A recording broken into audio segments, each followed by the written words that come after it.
Hello, നമ്മൾ ഇന്ന് ഒരു കൈറ്റ് ഫെസ്റ്റിവലിനെ പോവാനിരിക്കുക. അങ്ങോട്ട് പോവാൻ തുടങ്ങുക. അപ്പൊ അവിടെ ഉണ്ടാവോ? 6-7 ഇന്നിവിടെ നല്ലൊരു മഴയൊക്കെ ഉണ്ടായിരുന്നു. നല്ല മഴ നല്ലതൊന്നുമില്ല, ഒരു ആവറേജ് മഴ ഉണ്ടായിരുന്നു. അപ്പൊ ഇന്ന് അവിടെ കഴിഞ്ഞു കാണുമോ അറിയില്ല, പോയിട്ട് നോക്കാം. സമയം ഇപ്പം 6-7 നോക്കാം.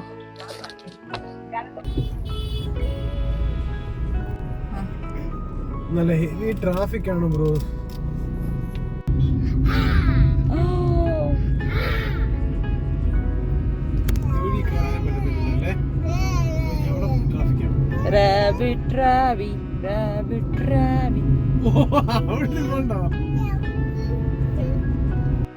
അപ്പൊ നമുക്ക് കൈറ്റ് ഫെസ്റ്റിവലിനെ പോവാൻ പറ്റിയില്ല. അവിടെ ഫുൾ ട്രാഫിക് ആയിരുന്നു, പിന്നെ ഫുൾ ബ്ലോക്ക് ആയിരുന്നു. അപ്പൊ നമ്മള് എവിടെ പോവാന്ന് വിചാരിച്ചപ്പോ ഇവിടെ ബാംഗ്ലൂരിൽ ഫുഡ് ഫിയസ്റ്റ ഉണ്ട്. അത് 18th തൊട്ട് 22nd വരെ ഉണ്ട്. അപ്പൊ ഇവിടെ നോക്കാം എന്തെല്ലാം ഉണ്ട്. ലാസ്റ്റ് ടൈം വന്നപ്പോ പമ്പു ജനിച്ചില്ലായിരുന്നു. ലാസ്റ്റ് ടൈം വന്നപ്പോ ഇപ്രാവശ്യം പമ്പുവിന് 1.5 വയസ്സായിട്ടുണ്ട്. അപ്പൊ നോക്കാം എങ്ങനെ ഇവന് റെസ്പോണ്ട് ആക്കും ഇവിടെ അന്ന്. പിന്നെ കുറച്ച് എന്തെങ്കിലും ടേസ്റ്റി ഫുഡ് കഴിച്ചിട്ട് പോവാന്ന് വന്നു. കൈറ്റ് ഫെസ്റ്റിന് പോവാൻ ഇറങ്ങിയതാ. പക്ഷേ പണി അങ്ങ് പാളി. പണി പാളിന്ന് പറഞ്ഞാൽ ആ വെട്ടത്ത് കുത്തിയാൻ പറയാം. പണിപ്പാളി. എന്താ പണിപ്പാളി? എന്ന് ഞങ്ങൾ പറഞ്ഞു വന്നു വെച്ചാല് പണി പാളിപ്പോയി. ഞങ്ങൾ കൈറ്റ് ഫെസ്റ്റിന് അവിടെ ചെന്നു. നമ്മുടെ ഹൈവേന്ന് ഈ പറയുന്ന പർട്ടിക്കുലർ ബീച്ചിലേക്ക് തിരിഞ്ഞു പോന്നിട്ട് ഒരു 3 കിലോമീറ്റർ ഉണ്ട്, 3-4 കിലോമീറ്റർ ഉണ്ട്. അവിടെ പോലീസ് ബാരിക്കേഡ് വെച്ചിട്ട് ആൾക്കാരെ പിന്നെ കടത്തി വിട്ടില്ല.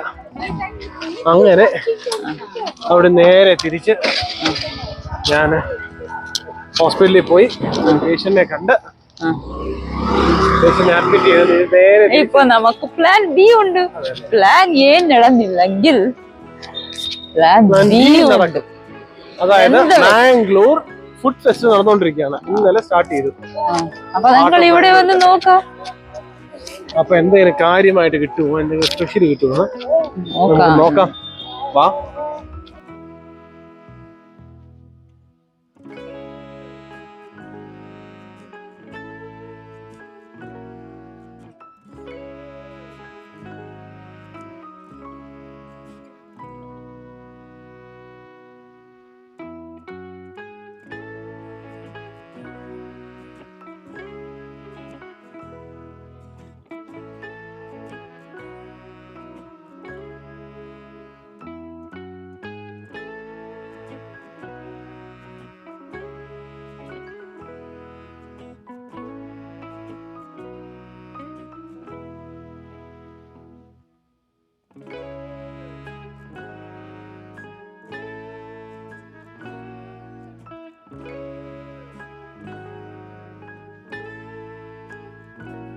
അപ്പൊ ഞങ്ങൾ ഫസ്റ്റ് കയറിയ കടയാണ് ഇത്. അപ്പൊ ഞങ്ങൾ ഇവിടെ chicken sukka, Dakshin Kannada special chicken sukka, idli, പിന്നെ അഞ്ചൽ തവ ഫ്രൈ കഴിച്ചു. എങ്ങനെയായിരുന്നു അവിടെ ടേസ്റ്റ്? സത്യമാണോ? ചിക്കൻ സുക്ക ഇഡ്ലി കൊള്ളായിരുന്നു, പക്ഷെ മീന് ഹാഫ് മീനാണ് അവർ വെപ്രാളം പിടിച്ച് ഫുഡ് കൊടുത്തോണ്ട് വരുന്നത്. മീന് കുറച്ച് ഇഷ്ടപ്പെട്ടില്ല, പക്ഷെ പിന്നെ രണ്ടും ഇഷ്ടപ്പെട്ടു.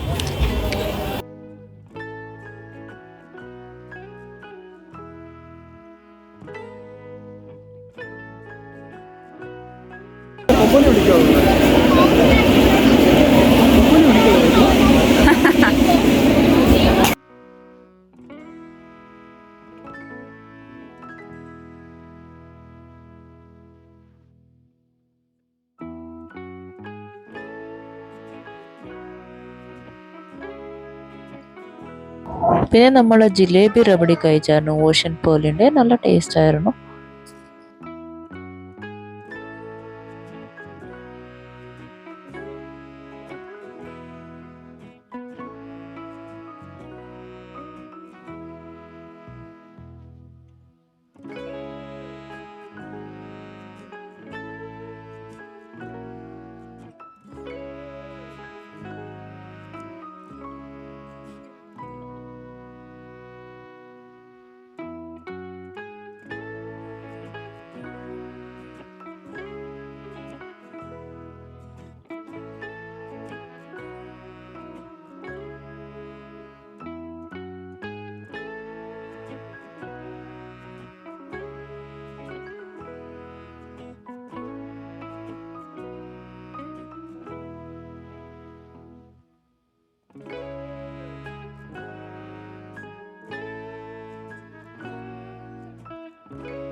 ഇവിടെ ഒരു 100+ സ്റ്റോൾസ് ഉണ്ടായിരുന്നു. അപ്പോൾ ഈ കൂർഗിൻ്റെ ഫുഡ്, പിന്നെ കുറേ വെറൈറ്റി ഐസ്ക്രീംസ്, പിന്നെ കബാബ് ഐറ്റംസ്, ഷവർമ ഐറ്റംസ്, ഇങ്ങനെ വെറൈറ്റി ഉള്ള ഐറ്റംസ് ഉണ്ട്. അപ്പോൾ 18th തൊട്ട് 22nd വരെ ഉണ്ട് ഇവിടെ. അപ്പോൾ സമയമുണ്ടെങ്കിൽ ഇവിടെ വന്ന് നോക്കിയാൽ വെറൈറ്റി ഫുഡ് കിട്ടും ബാംഗ്ലൂരിലെ. അപ്പോൾ ഇതുള്ളത് നാരായണഗുരു സർക്കിൾ, മണ്ണകുണ്ട അടുത്ത്. അപ്പോൾ നല്ല ഫുഡ് എക്സിബിഷൻ ഉണ്ടായിരുന്നു ഇവിടെ, നല്ലതായിരുന്നു. അങ്ങനെ നമ്മൾ പമ്പ് നവിൽ മിൽക്ക് മേടിച്ചുകൊണ്ട് തിരിച്ച് വീട്ടിൽ പോയി.